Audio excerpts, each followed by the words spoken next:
So Jason, Trini, and Zach are finally gone.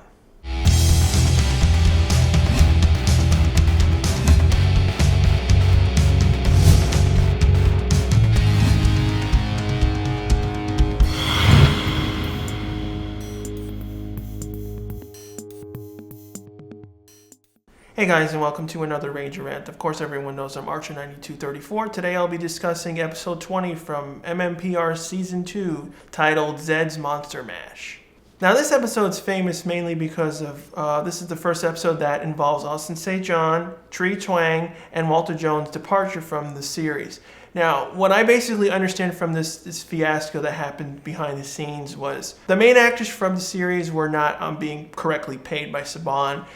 This is at this point of the series where the main uproar from fans and the popularity of the series was at its peak. And so these three actors, Tree, Walter, and Austin, thought, well, we should get better raises, we should get better pay. And unfortunately, Saban refused to pay, so the actors simply walked off the set. This caused serious issues for roughly 10 weeks or so for the show until finally they got replacements for Steven Cardenas, Johnny Young Bosch, and Karen Ashley to replace the trio. Now, mainly Zedd's Monster Mash doesn't adapt from any Super Sentai episode, although it does retrofit footage from the first episode of Dire Ranger. It doesn't actually translate any episode at all from this point on.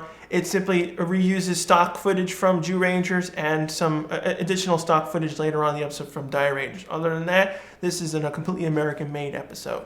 Now, the episode begins basically in the Juice Bar, where we find out that the Angel Grove High is doing a special program that is being a chaperone system for people. And this is a Halloween, and they're chaperoning kids across. And I thought this was a unique episode. It's a Halloween-themed episode, and we're finding about a little bit additional stuff about Angel Grove High and what their programs are being doing. The thing, though, that's weird, though, is that it takes place in the Juice Bar. Now, I would have thought that this would have been taking place inside the school because it's a school-run program and not in the Juice Bar. I understand it's because they wanted to save money on building an additional set for the school, because basically the only set they have for the school is the hallway set and some sets for the inside the school, and they don't have an auditorium, so they simply reuse the set for the Juice Bar.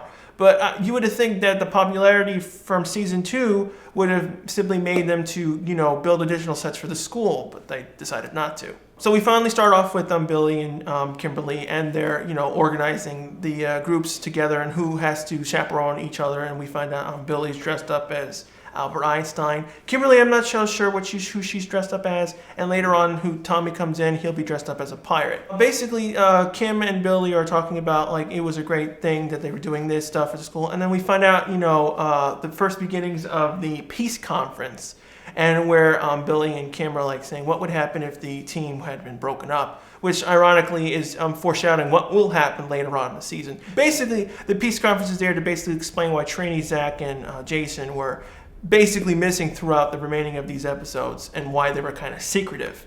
So after a little bit, Tommy walks in. We finally see him in his pirate costume, and we finally get to see only the three main actors. Now, it's very odd for this episode, particularly because for 79 episodes or so, we've seen all 6 of them always be in every episode, in nearly every scene, and they've never been separated like this. So it's very bizarre to start off the episode with Tommy, Billy, and Kimberly, while the other 3 are conveniently missing. So while this is going on, Zedd is unfortunately spying on the Rangers, and he finally thinks up a devious plan to basically send putties and infiltrate the Halloween stuff in order to capture Tommy. Now, I particularly thought this plan was excellent. I thought it was a unique way to do a plan because, frankly, it does work. Zedd simply converts the putties into fake kids, and they're conveniently dressed up as Power Rangers. Although I found it really odd that there was no white or green Ranger costume on anyone. It was just the main 5. So while Zedd sends the putties to infiltrate the Halloween festivities, I also didn't like, though, that as the season progressed, I noticed that Zedd's costume stopped having the pumping fluid stuff throughout the thing. It just had inactive hoses around him, which I thought was really sad because his costume was really unique and really cool, that I wish that they did more with the costume. So after a little bit, the putties are sent down to Earth, and they go inside the youth center. And of course, they don't say anything, they don't talk anything. And of course, they walk in, and Tommy was the first one to, go and chaperone the group of kids. So he goes off, and while this is going on, Bulk and Skull are doing their usual scheme for season 2 of trying to figure out what was going on and like who the Rangers are, and they're trying to think of a new scheme.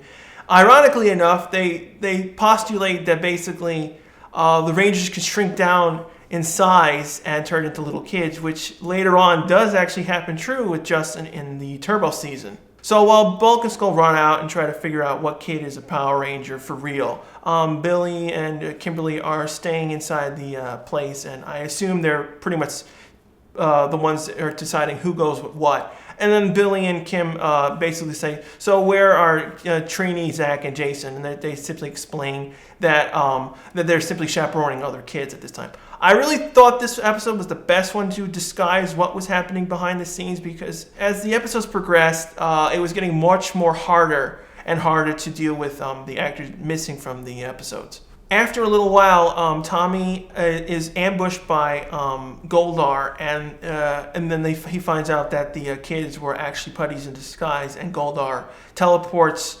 Tommy to another dimension. I assume similar to the dark dimension that Tommy and Jason were in early episodes of Green with Evil. But this dimension is slightly different because mainly the Rangers can interact with it because they can teleport in and out of it, and they can morph.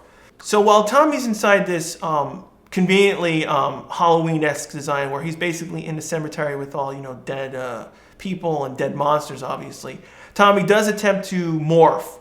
But which was weird is that he does attempt to morph, and the monsters prevent Tommy to morph by taking his power morpher. But it was weird that he just at no time does he ever attempt to contact Zordon or Alpha.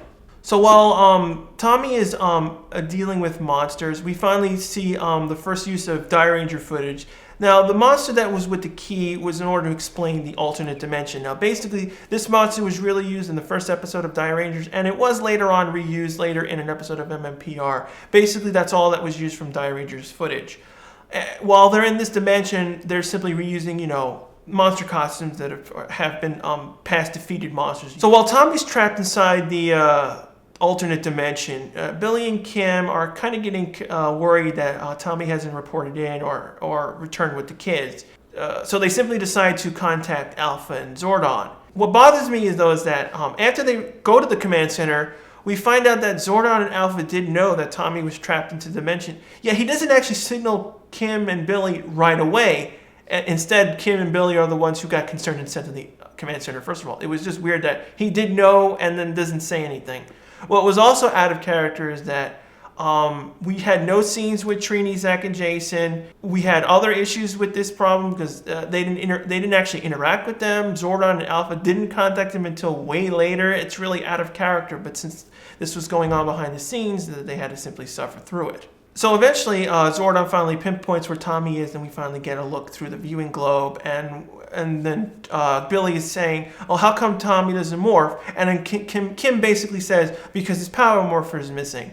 Did Kim become ESP? Did she get ESP or something? Because it's like, at no point in time on the viewing globe, we actually don't see Tommy's power morpher on the floor. So it's like, how did Kim know what was going on? So basically, in order to deal with the issue with the other actors and continuing the main plot, they would basically say that in order to get the other three back into action, they have to simply send Alpha to chaperone the kids, which I thought was really a unique thing because, frankly, it is the perfect time that Alpha can be outside the command center and won't be, in any major issue because he can simply say it's a costume. I just really wish that they did show it because it kind of, not show any funny moments with kids having fun with Alpha or anything. We simply cut to Kim and Billy morphing and going into the dark dimension or evil dimension. So after Kim morph and go into the other dimension, they finally meet up with Tommy, and they're basically trying to stop the other monsters, and they finally get Tommy's morpher back, and he morphs and turns into the White Rangers. They're fighting off the monsters while Trini, Zach, and Jason eventually show up later on in the fight. When they finally arrive, this is the first moment where we finally hear Jason's substitute voice actor for him.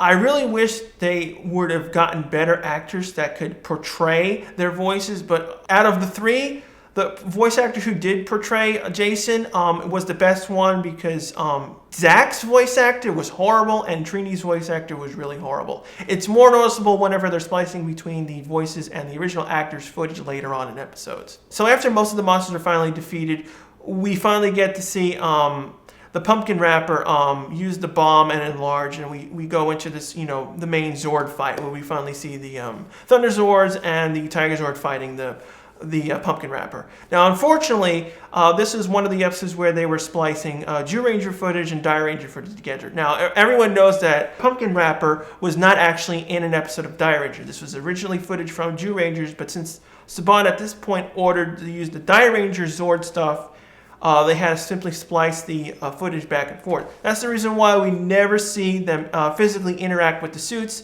This was no American footage. They were simply splicing footage together. You'll also notice that when the pumpkin wrapper is finally defeated, we actually see the original Megazord finishing move on him instead of the original, Diareno sword slash move on him. Basically, while the fight's going on, they're simply using footage from various Die Ranger episodes in order to fill in for the Megazord fight, and that's the reason why we keep using, stock footage of the Tiger Zord using his fire move all the time, and they're just constantly reusing the same footage in the cockpits over and over again. Now, since the reason why Tommy takes place in this episode is because since the main actors were missing from the episode, they couldn't use main footage from the Thunder Zord cockpit because there's no way to record dialogue. Now, if you notice, whenever the Thunder Zord cockpit was in use, you actually only hear Billy and Kim's voices during the fight sequence. The only time we actually ever use stock audio sound from Walter, Tree, and Austin is whenever they do the Megazord formation. That's the only time they ever use stock footage. So after the monster's defeated, we finally return to the juice bar, and we find out that overall that the program has done well, but it was really odd that we were only with Tommy, Billy, and Kimberly in this scene. It just there was no explanation of why Trini, Zach, and Jason were missing from this end point of the episode, because normally everyone's all together at the end of the episode. It just felt really, really awkward and weird for that the other three are missing from this shot. Overall, I have to give the episode a 2 out of 5. Mainly because even when I was young, I noticed something was really off with this episode. It just never made any perfect sense to why Jason, Trini, and Zach were missing from the episode completely. It just didn't feel right at all. And we were constantly always with Billy and Kim and Tommy at the end. It just didn't feel right. Also, the episode didn't really feel really cool at all because they were basically reusing monster suits. And it didn't feel right. Although the plan from Zedd was excellent, it just didn't feel like a really good episode of PR mainly because Goldar didn't interact with the Rangers that much, and then Zedd really didn't interact with the Rangers much. What do you guys particularly think? Did you guys actually notice back when this episode aired that there was something going on behind the scenes, but you didn't know quite what was going on? Or did you particularly like this episode because it was mainly featuring Billy and Kimberly and Tommy mainly rather than the other three? As always, leave your suggestions below of what future episodes you would like me to review. And of course, leave your comments below on what you thought about this episode. Thanks again for watching. I'll see you guys right back here next week. Now, this episode's famous because this is the first episode that involves Walter...